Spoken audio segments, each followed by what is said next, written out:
salaamaaleykum. maaleykum salaam. sëñ bi nuyu nañ la. ñu ngi lay fay. mën nañ xam tur. waaw maa ngi tudd Bas. Bas. waaw maa ngi dëkk Grand Yoff waaw. Bas démb bi nga yégee li nga xamante ne moom mooy xew fii ci Grand Yoff lu mu la def. yëguma ko kay dama ko fekkee. waaw. métti na ma trop nag parce que bu doon sama sago mënoon na ñàkk quoi ndax jaru ko amul benn njëriñ muy suñu côté muy côté beneen camp bi waaw métti na ma trop nag ndax am na yoo xam ne jaru ko quoi comprendre nga Sénégal ñoo ko moom tey conséquence bu mënte am après suñu lay retourné muy politicien muy policiers yi muy ñeneen ak ñeneen dëkk bi ñun ñoo ci gën a yellool parce que ñun ñooy jeune bi quoi ñun ñooy jeune dëkk bi ñun tey dëkk bi bu baaxee ñun la bu bonee ñun la mais métti na ma torop torop parce que kanamu yàlla parce que ñëw naa ba tiim ko nii après dama delluwaat parce que dafa nekk loo xam ne dafa nekk geste bu ñaaw quoi genre loolu moo tax. fekkee nga ko da ngeen nekkoon ensemble wala da nga doon romb rek yem ci. non même pas man ci bopp koñ bii laa taxawoon affaire mi ngi amee fee ci bopp koñ bi dama génn fii di xool bitig yi ba xam tëj na bii tëj may yendu bële juste ñu laal booy bi ma jóge fii dem xool ko gis ñu mu nekk blessure bu garaaw après ma dellu si waat mais depuis boobu ba tey daf ma def problème parce que ni ma ko gisee après ma yeewu le lendemain ñu ne ma dem na daf ma def cas ba tey nii quoi mais jaru ko amul sens. ñu ciy dégg ay rumeurs yu doy waar yoo xamante ni dafa bokkoon ci manifestation ñi daan bokk ci réellement nan la demee. genre man mënu ma la wax bokk na ci manifestation yi wala bokk ci mais kooku du genre boobu du genre buy manifesté wu mais man mënu ma la wax bokk na ci wala bokk ci mais man xam naa ne du genre buy manifesté wu waaw parce que sorante wuñu parce que fii la ak fii benn la quoi waaw mais man xam naa ban genre la mais man xam naa ne nekkul genre boo xam ne day nekk fii di sànnante xeer affaire yooyu noonu du genre boobu. maanaam daal bokkul ci booy yi nga xamante ne mën nañ leen nemmeeku si ñiy yàq. déedéet du genre boobu.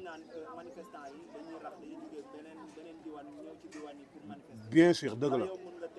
waaw dëgg la parce que ñi fi nekkoon démb 100% 90% man ràññeewu ma leen fii Grand Yoff fii nii déedéet 100% laa la wax 90% ràññeewu ma leen fii ndax xaw ma seen kanam gisuma ko gis ñun ñoo fi nekk te en général ñun ñu fi toog nii billaay wallaay wa taalaay ñu fi toog nii gisuma fi kenn ku fi génnoon doon sànni xeer gisuma ko sonal nañ ñu parce que buñ fi dóoree reconnaître ci kër yi lay dugg ñoo fa nekk ak suñuy parents yi après da leen di sonal ak ay xale yu ndaw daf ñuy sonal amul sens te politiciens yi ñoo ko jarul ci boppam muy ñaari camp yëpp jaru ko amul sens amul njëriñ seen bopp lañ fi nekkal ñun nañ xool ni ñuy defaree suñu avenir suba moo gën yi détails yi amul sens waaw. kon tey bu fekkoon am nga looy jàllale message si jeunes yi lan nga leen lu ma leen di jàll lu ma leen di dénk mooy ku ci ne na xool avenir am te bu dee dañoo yaakaar ci ñii ñuy xeexal nii non ñu ngi nax suñu bopp billaahi wallaahi ñu ngi nax suñu bopp amuñu njëriñ seen bopp lañ fi nekkal ak seeni mbokk ku ci falu tey buy xëcc dina xëcc ay mbokkam ba mu jeex muy soog a gëstu ñeneen ak ñeneen te ñun lu ñu desee ci fii dafa bëri ay jeunes lañ ay xale lañ dese nañ fi lu bëri nañu liggéey faayit mun nañ am lu ne mais genre ay sànni xeer ay jëlewu fi kenn tey dañ fi sànni xeer dóor fi ay nit bal ñu dee bu subaa ñu continuer seeni activité ñoom ñu ngi nii démb depuis coow li ba mu commencé ba tey gisoo fi benn nit bu wàcc manifesté wu fii amul autorité yi amul si ñi ñuy xeexal kenn ñëw fii amul kenn ku fi nekk di wàcc di xeex ak booy amul kon tey amul kenn ku fi ñëw wax fekk c'est-à-dire amul te nit ñi ñu ngi leen xeexal ñoom ñu tëdd seen biir kër yi amul sens nañ xam ni li ñuy def amul njëriñ buy këpp seen kaw lay këpp nañ jéem a xool ni ñuy defaree seen suba moo gën yii parce que ay jeunes lañ yii amul sens amul benn njëriñ da lay yàqal mais du la defaral waaw. d'après ki nga xamante ni wuyu ji na après amul leen ci benn information boo xamante ni non ci waajal bëgg naa xeex. non amaguñ ci benn information parce que mi ngi hôpital surtout génnagul ba tey mënuñu la wax nii la wala nee la mais nañ bàyyi xel ni daal tey moo perte genre moo perte ndax muy ki tax xeex am du ñëw ba jaale ko ki taxul ki nekk ci nguur gi du ñëw ba jaale ko genre moom perte na ay mbokkam perte nañ genre ñu ngi naan le 25 bi la waroon dem Canada pour yeggali jàngam perte na amul sens ñëpp ay mbokkam perte na moom perte na léegi ñi tax xeex bi am ñi ngi tëdd seen biir kër yi nekk ci jàmm léegi moom ay mbokkam perte nañ amul sens nañ bàyyi xel ni lii ñuy def nii amul njëriñ pertement la nit ñi ñi ngi bëgg liggéey ñii bëgg dem dox seen soxla ñii bëgg dem hôpital faju ji kenn ñemewul génn dem amul sens loolu laa amoon lu may wax quoi waaw jaajëf. ñu ngi lay fay ku baax jaajëf. mën nañ xam tur bi. Maguette Faye ñu koy wax Rakib. nga doon lan ci ki nga xamante ni moo fi bàyyee ko. Bon mun naa ne c'est un frère ah c'est un frère proche parce que on a vécu ensemble ñoo bokk cité bi bu nekk benn gars boo xamante ne il est cool man affaire bi dem ça m'a surpris nag wax dëgg yàlla. parce que man bi loolu di am dama doon nelaw damay yeewu si laa dégg ne gars yi dañ ko dóor bal mais mu nekk koo xamante ne c'est un innocent wax dëgg yàlla c'est un innocent xam nga booy bu cool la booy bu yarul la dalay romb nuyu la sol jàllaabe dugg si jàkk ji xamee moo ko dara si violent quoi en fait vraiment moo tax ça m'a choqué nag. affaire bi muy am dafa la fekk ngay nelaw biñ la yeewee ba nga yëg loolu nan la def. waaw li waral nelaw bi parce que man j'avais mal à la dent man sama bëñ ma doon metti sax moo tax dama naan somnifère pour nelaw mais bi ma ko yëgee ça m'a traumatisé parce que dama xam ne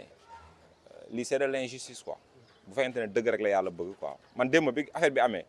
je suis allé voir les policiers il y a des témoins ici man fii laa leen romb ma dem faire face aux œufs ma leen vous avez tué un frère boo xamante ne il est innocent te ki tax ngeen di def loolu jaru ko parce que c'est une personne quoi qu'on puisse dire Macky Sall c'est un président on lui respecte mais il n'est pas un dieu il n'est pas un prophète ni un sahaba donc pourquoi mu bëgg di torturer les Sénégalais à cette manière là c'est pas du respect il respecte pas les Sénégalais Sénégal nag boo fa waxee dëgg ñu ne naa fekk nga kon léegi dëgg amatul sens quoi on se dit la vérité rey nañ doomu jàmbur tey mii nii sa maman a perdu ses parents ont perdu voilà après c'est fini 2 jours 3 jours on l'oublie comme ça tey ku ñu fi reyoon tey sa doom da ngay génn kaas c'est que na Sénégalais yi yàlla ma yàlla baal quoi ci terme bi ah Sénégal la gars yi jël transformé ko dëkku naa fekk moo tax ngay gis genre fee yi nii frère c'est bizarre. léegi yow en tant que jeune bi nga demee ba gis ni tey lii am na autorité yi ban taxawaay lañ taxawee fii. Bon à l'instant où je parle man j'ai pas encore ressenti benn présence autoritaire pour dire vrai gisuguma fi kenn jusqu'au présent. gisuguma fi kenn bokk gisuguma fi kenn c'est que il faut que tamit des fois muy clair si boppu gars yi ñun man j'ai fait de la musique j'ai fait un track je l'ai clippé j'ai fait ma participation du affaire de Sonko wala Macky Sall il faut que dara mu leer si boppu sénégalais yi tey sénégalais bi ànd ak Macky Sall il est indépendant parce que c'est un sénégalais benn carte d'identité la am sénégalais bi ànd ak Sonko il est indépendant benn carte d'identité la am mais le pire responsable c'est Macky Sall la dignité c'est pas de porter des costumes wala de conduire de belles voitures wala d'avoir des belles maisons la dignité c'est dans la parole moom il n'a qu'à se rappeler 2012 bi muy ñëw naan Abdoulaye Wade on va lui dégager du palais c'est lui qui l'avait dit kon tey moom donc bu taxawee ne naan sénégalais yi waaw da ngeen may ñaan moom may leen mais c'est un manque de respect total fii boo fi manqué les gens respect wala la koy wax boo waxee ñu ne non Sénégal boo waxee ñu jël si la mais on s'en fout ñun ay êtres humains lañ sama waa ji fii ku fi gis dëgg il faut le dire c'est ça la vérité léegi nag sénégalais dañoo dem ba nañ leen monopoliser ci géewu tapet boobu ba gars yi sax nangootuñu wax dëgg non du wax ci caméra Macky Sall je l'insulte pas c'est un président quoi qu'on puisse dire mat na ma pap man ku ma xam-xam ne j'insulte pas la personne man du ma saaga nit du ma manquer nit respect mais je dis la vérité Macky Sall nekkul si dëgg Sénégal ñëpp ñoo ko bokk te ñun ñëppay dee ku nekk yaay wér sa bàmmeel te un jour ñëpp dañuy taxaw ci kanamu yàlla lii di am fii ñi ñuy rey nii yëpp c'est lui le responsable on se dit la vérité donc loolu laa amoon lu mu ci wax ah. d'accord mais balaa ñoo bàyyi dernière question parce que d'après démb ak tey ban information ngeen am ci ki nga xamante ne moom mooy Adji Ki Dem. bon il paraît que actuellement dañuy nekk di def autopsie quoi autopsie bi dañu nekk def parce que man affaire bi ça m'a choqué sax déjà c'est un frère wallahi ça a traversé dans ma tête parce que boobu il est tellement cool xam nga man bi affaire bi amee bëre policiers yàgg nañ taxaw fi dóor ay lacrymogène avant-hier daa am benn daam bu doon jaay fii cere bi ñu ko dóoree lacrymogène dafa daw bi mu dawee fa la bàyyi mbuusam ak portable am man maa ko dem jëli man maa def nii ñëw ba ci policiers yi jël si ko récupérer ko demaat démb bi ma yëgaatee ne rey nañ booy bi man maa fippuwaat fii dem bu fekk la ñu taxaw man leen vous tuez vos propres frères à cause d'une personne boo xamante ne il le vaut pas Macky Sall demain il va se débarrasser du Sénégal actuellement anamu nekkul sa Sénégal dëkk baa ngi tax te tey bu benn France taxoon nga gis ko mu dugg bureau sécurité bi waaye et cetera je veux même pas parler ça de la France parce que man c'est que ça fait mal en fait frère mais le président il nous respecte pas mais nous on se respecte nous-mêmes te Sénégal suñu Sénégal la li may wax toujours rek képp ku am sa dëgg booy wax teg ko ci discipline quoi parce que dëgg bu tegoo ci saaga rek dootul nekk dëgg donc tey loolu mooy yàq yenn vérité gars yi bëri ci temps bi da ngay gis kuy wax dëgg mais da ngay boole saaga je suis pas d'accord le président tu peux lui dire la vérité man seetaan naa benn vidéo Macron waa ji dafa ñëw di wax moom il lui dit la vérité et pourtant il a écouté Sénégal fii tey da ngay nekk un jeune tu veux voir mais yow quand tu n'as pas benn statut tu peux pas voir le président voilà le président c'est man la question c'est-à-dire ce qui nous fait mal dafa metti boo nekkee président buur nga